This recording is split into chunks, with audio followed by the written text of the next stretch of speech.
A pedicure for horses? Well, not exactly, but they need their feet trimmed up too. Horse care can be quite complex, so on this episode of the Paw Report, we're talking hoof care and the Farrier. Jamey Cohoon joins us next to talk about some good practices towards maintaining healthy horse feet. So stay with us.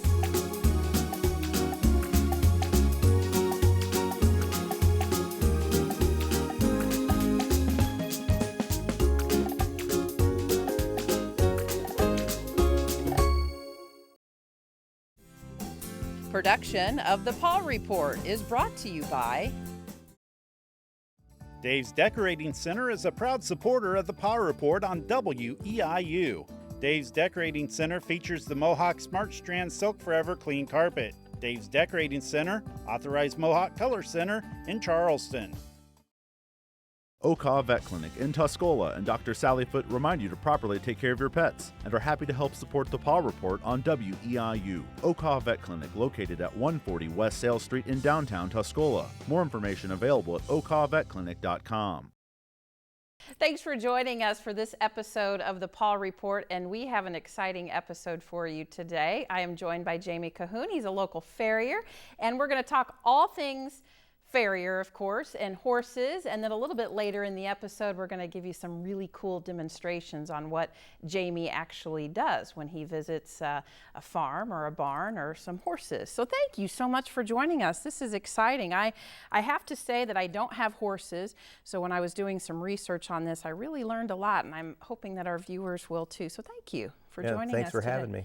You know, let's start with what is a farrier? The actual profession dates back hundreds of years. Basically for as long as people have had horses, there's been the beginnings, at least, of the farrier science. A farrier, basically, his job is to alter a horse's gait by manipulating what they call the hoof capsule, which is what you would think of as the horse's hoof or foot, and the way it interacts and contacts the ground. The way the horse is put together, the foot is the basic foundation of how everything else in the animal works. So if you change the way the foot contacts the ground, it changes the way the foot and the biomechanics on up through the horse. So, and you know, we were talking before the interview, and you said it dates back to Roman times, and I thought it was really interesting what you described to me. Yeah, the archaeology shows that in the Roman times they developed, of course these Romans were military civilization, and they used their horses for that quite a bit. And these horses would travel long distances on roads that weren't paved and in all sorts of conditions. So the Romans developed a system where they would take some harder material, and they would weave it into like a sandal and actually tie it onto the horse's foot. Interesting. Yeah. Now there is a difference, and I have to say I was probably at fault of this too, thinking that a farrier and a blacksmith were one and the same, but that's not true. Not exactly true. No, there are similarities between the two of them. A farrier, of course, centers more upon the animal part of it, whereas a blacksmith deals only with the iron. So there's some blacksmithing involved in the farrier science, where we would take a piece of steel and make shoes and shape the steel to fit the horse's foot and various things of that nature, whereas the blacksmith, he might make horseshoes but wouldn't necessarily put it on the horse. That would be the farrier. You know, everything that you've talked about so far sounds extremely difficult to actually learn how to do this. How did you learn? And I know your family is involved in horses, and I suppose maybe growing up, or? Actually, I've been around horses for the majority of my life. It was always my mom's big dream to have horses when she grew up, and when I was in school, she was able to realize that dream and had horses, and then that got me into it. And as I got older, I got more and more into the horse scene, and I've always been involved in the agricultural industry in some sort of way, usually as a laborer, and through that I decided at one point in time that I would rather play with the horses, of course, than sit on a tractor all the time. It didn't quite work out that way in my life, but I was interested in it, and there's a lot of thought and a lot of process that goes into it, which intrigues me. There's always something to learn. There's always something new to do. There's always constantly new science to understand, and there's new products to play with, and trial and error. Yeah, a lot of it is trial and error, and it's a lot of hard, intensive physical work with it too that I like, and it's outside, and you're working with the critters, and you're meeting people, and you're meeting people. You're going somewhere different. You meet a lot of different people, and through that, it has brought me. Not necessarily, just being in various places, meeting different people, it has enabled me to see and go places that I wouldn't have thought that I would even actually end up. So. Yeah. Interesting. And getting back to the trade, and I think what's really neat is you brought a lot of things that you use when you go to a farm, and a little bit later in this program you're going to demonstrate some of that for us, which I'm looking forward to. But hygiene is extremely important when you're talking about equine hoof care. Sure. That includes trimming, cleaning, and horseshoeing, all different parts of the process. So let's start with the trimming process. What's involved in that, and what goes into that? The hygiene part of it, if you think about where this animal lives and what kind of environment he's exposed to all the time, that foot is in constant contact with the ground. So whatever's in that ground, that foot is in contact with. And a horse doesn't wash his hands or feet like we would. So all that bacteria and the fungus and the dirt and the grit, that all builds up within the bottom of the foot. And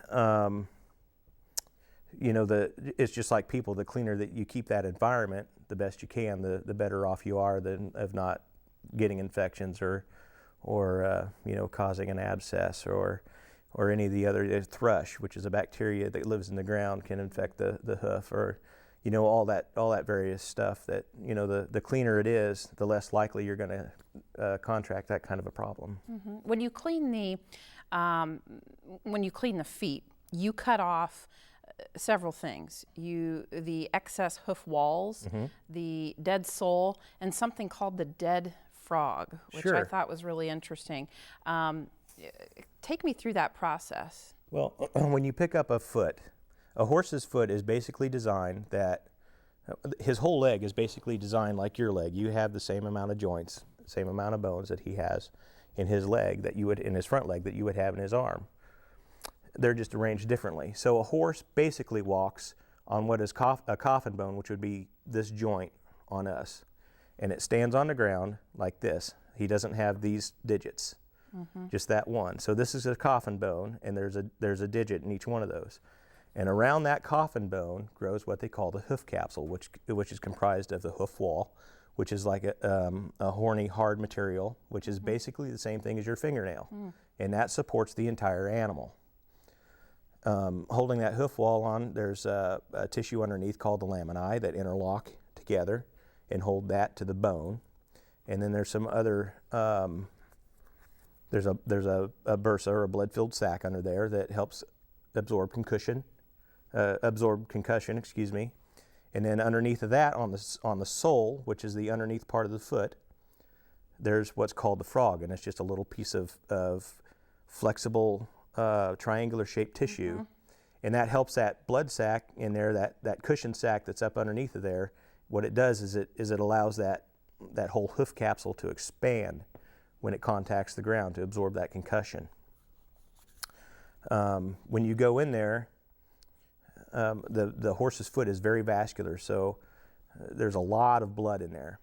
And when you pare out the sole, you basically just take off the dead tissue to get good contact, to shape it the way you want, and look for other problems that might make themselves evident through that process. And then you take a pair of nippers, which are just basically toenail clippers, big ones. Big ones. Big ones. Sure. And you nip off the extra hoof wall And at the same time, you're looking to balance the wall with the interior anatomy, the bones and the ligaments, and you want to shape it in such a manner that it comes out to be smooth and level. Smooth and balanced and level, and you don't have things in an awkward, weird position.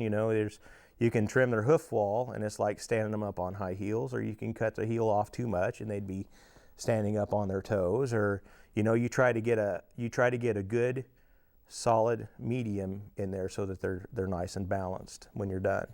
Now, where does the horseshoeing come in? Because you do all the trimming, the cleaning, and then there's the horseshoeing. The horseshoeing comes in. The shoe is basically just a device that we use to protect the foot, to protect the hoof capsule, to keep it from wearing away too quick, or you can also use them to correct a problem. You can use them to correct the gait. The gait is the motion that the leg takes in flight when he picks it up and bend before it hits the ground again. So you can use it to correct a problem in the gait.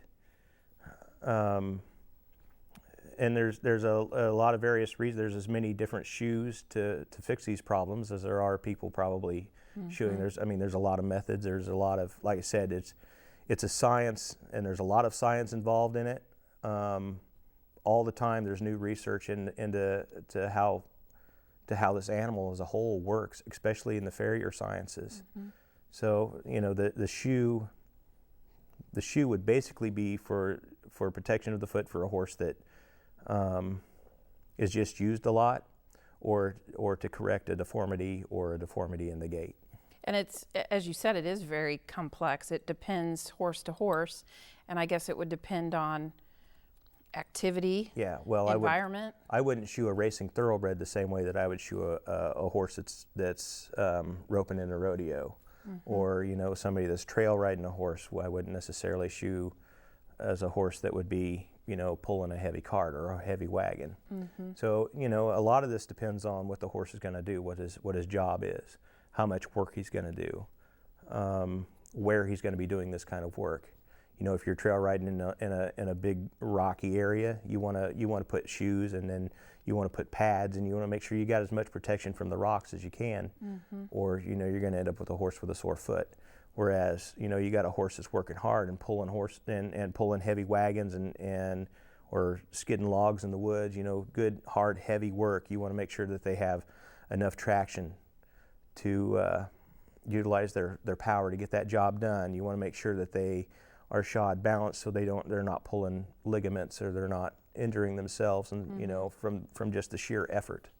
Now, I guess that goes into trimming too. I mean, when you look at how often a horse should be trimmed, there are factors that you need to consider. Again, what is their activity level? What is their age? What is their environment in which they're housed? Yeah, and their own physiology as well, how they're built individually. Because horses are like people. There's never one the same that's built the same. One has a shorter, one has a shorter walk. One has a, one's built bigger than the other, or. And there's all those kind of, one foot's bigger than the other. One limb might work a little bit different than the other. There's all that, you got to think about all of that when you're working with the animal, and trying to correct that gait and making sure that he's set up to do what he needs to do. And a lot of that as well takes a little bit of time. It's you have to kind of know the animal, and you have to know the owner, and you have to know basically what the animal's doing, and it takes a little bit of time. All that stuff adds up, and to be able to do this effectively. One thing that probably, and I'm sure horse owners know this, but probably something that you could reiterate is not to stall or house your horse in excessively wet conditions, because that's not good on their hooves. It's just like, if we lived in excessively wet conditions, how when you sit in a bathtub too long, your skin gets real pruny and stuff, and just think about standing in that for days, and especially in the muck and the mud, where it's not a clean environment, where you're exposed to bacterial infections and fungal infections. That stuff can get up in the hoof wall and in the sole, and it can cause a whole array of problems that usually if caught early are fairly easy to fix, but then again, you still have to fix them. Right. So, you know, the cleaner you can keep their environment, and I'm not saying, you know, they got to live in the kitchen or anything, but I mean, that'd be interesting to see that. They're, you know, these animals are intended to live outdoors, so they do pretty well on themselves. But when exposed to those kind of conditions where they can, you know, harm themselves or harm the hooves, where they can harm themselves or contract that kind of thing that comes into they come into contact with, you know, it would be just like us living in those conditions too. I mean, you know, there's a reason why we don't live in a barn, but, you know. Yeah, that's right. Yeah. That's right. Well, you brought a lot of stuff from the barn today. Yeah. A lot of your tools and things that you take on site. And I'm real interested to see how they work, and you're going to demonstrate that to us when we come back. So stay with the Paw Report. There's more coming up. If you're a veterinarian, trainer, groomer, specialist, rescue organization, or shelter that would like to partner with the Paw Report by providing expert guests for the show, please contact us by emailing weiu@weiu.net or call 217-581-5956. If you have a topic you'd like to see on the show or questions for our experts, contact us with those too. And welcome back to the Paw Report. We hope you're enjoying this episode on the day in the life of a farrier, and we're joined by Jamey Cohoon. Thank you so much for joining us. Thanks for having me. The first part of the show, we talked a lot about what the farrier does and is, and things that we should keep in mind when we have somebody come to our farm. But now we're going to get to the demonstration mode of this episode. So thank you for bringing all your tools that you take on the farm. So I'll let you kind of have at it and tell me what you brought today. This is basically the equipment that I would pack with me to, I don't always take my anvil because I don't always shoe, but you got to have an anvil to shoe to shape the shoe to the foot. And that's about 100 This thing pounds? weighs, this one here, particular one weighs about 105 pounds. Now there's bigger ones and there's smaller ones. This just happens to be the one that I and it's called acquired. An anvil? It's called an anvil, yeah. You've seen them a lot in the old Bugs Bunny cartoons. They fall on people's heads and whatnot. That's what this is. I don't want that falling on my head. I don't generally check it at my people's host days may be over if that happens. I don't generally check it at people's heads, but that's what that thing is for, you know. This right here, this is a hoof stand. So when I'm working underneath a hoof, it's a very physically demanding job, because when you're working on a horse, you've got him basically supported in your lap, and you're supporting a quarter of that horse. So to take a little bit of that stress off of my body, then you use one of these. And this is a hoof stand. And this is another hoof stand with a cradle on it for the back hoof to lay in. So they come up like that. I mean, the hoof is... Yeah, the back hoof, you can actually kind of lay his foot up in there like that. Okay, got it. It probably looks ridiculous, but... And then this one here is just to plant his foot on like that, and then I can work around the outside of the foot. To start, I would start trimming, and to do that, I would take up, this is a hoof knife.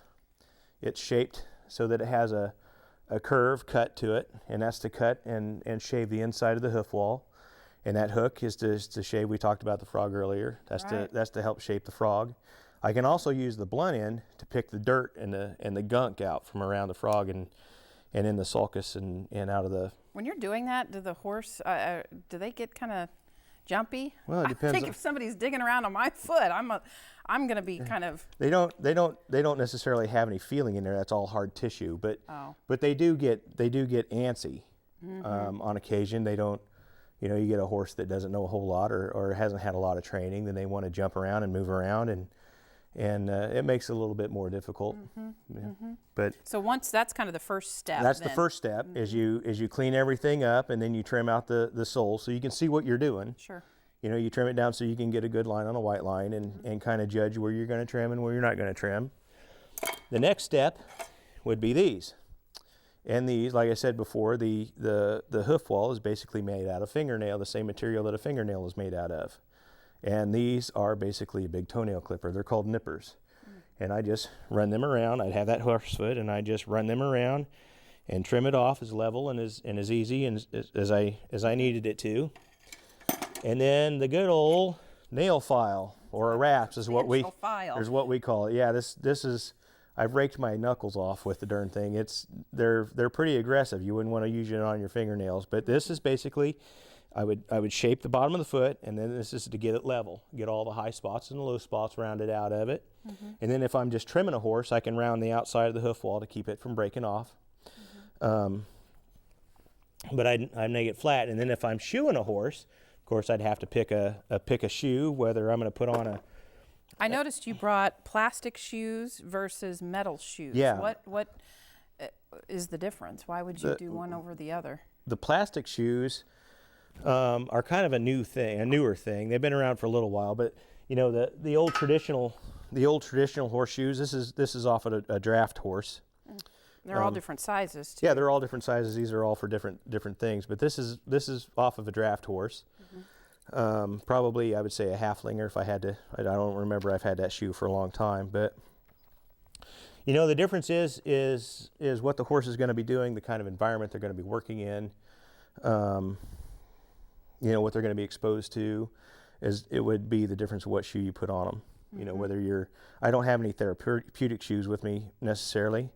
But these are just basically going out, you know, I would put this shoe on a horse that's just going to be out trail riding, doing light work, maybe pulling a cart around a track. How often do you have to change them? It depends on what they're doing. You try to shoe every 6 to 8 weeks, you know, reset. You know, their feet grow out at various rates throughout the year. They'll grow, you know, they'll grow more in the summertime when they're active and eating grass and getting more nutrition than they would in the wintertime when it's kind of bleak and cold outside. But you know, you just try to keep the optimal health of the animal as your main concern when doing that. So you can actually nail those on. You brought. Oh yeah, you nail those. You nail these on. You can see there's holes in here, and these nails are going to be too small for this shoe. But you know, that nail just sits down in that hole. And then when that's sitting on when I've got the foot trimmed and leveled out, I just set that on there and line it up the way it needs to be. And then I take a nail and hold it in there like that. Grab my trusty dusty hammer and nail her home.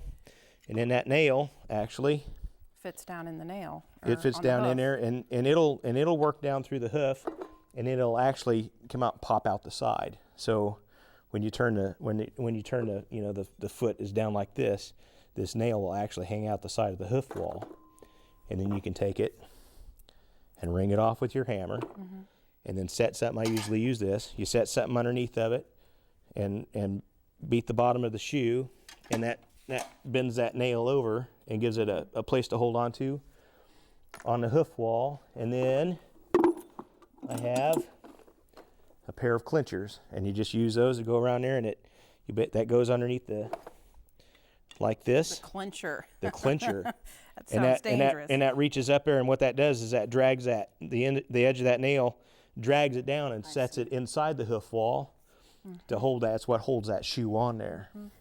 We've got a couple minutes left, Jamey. I'm interested. Is this a tough, dangerous job for you? It's a very physically demanding, dirty job. I mean, you're working with an animal that basically lives outside, and you're outside in the elements while you're working on them for the most part. You know, you're standing underneath an animal that basically doesn't want to do what you're trying to do to him, and it can, not that it's that way all the time, but you know, it's a very physically demanding job. If you go and shoot 2 or 3, the first time I shot a horse, it took me probably 3 hours to do the first foot, and that was with help from my instructor. So I mean, then there's a lot to know, there's a lot to do, there's a lot to understand, there's a lot to think about on top of the physical demanding part of it. And that's demanding on your knees and on your back. Your knees, you're bending over. Your knees and your thighs and your lower back, because you're standing in a strange position anyway to hold that. You know, not only are you're holding yourself up, but you're holding a quarter of that horse up, and then you're trying to stand in a way to where you can work on it with both hands and not have to hold on to his leg at the same time. And it takes a little bit of practice and balance, and yeah, it's pretty demanding. Yeah. Well, thank you so much for enlightening us on what a farrier does and your different tools and different demonstrations. I always say I always learn something after an episode like this, and I hope our viewers did too. So thank you for joining us for this episode of the Paw Report, and we'll see you next time. Did you know full episodes of the Paw Report are on YouTube? They can be accessed at youtube.com/WEIU-TV. Then just go to the Paw Report playlist and select the episode you want to see. More information about the show is also available 24/7 on our website at WEIU.net under the Television tab.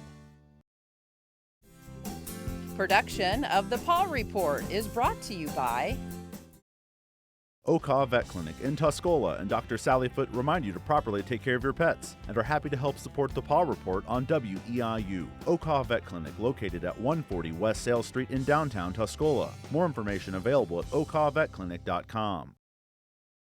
Dave's Decorating Center is a proud supporter of the Paw Report on WEIU. Dave's Decorating Center features the Mohawk Smart Strand Silk Forever Clean Carpet. Dave's Decorating Center, authorized Mohawk Color Center in Charleston.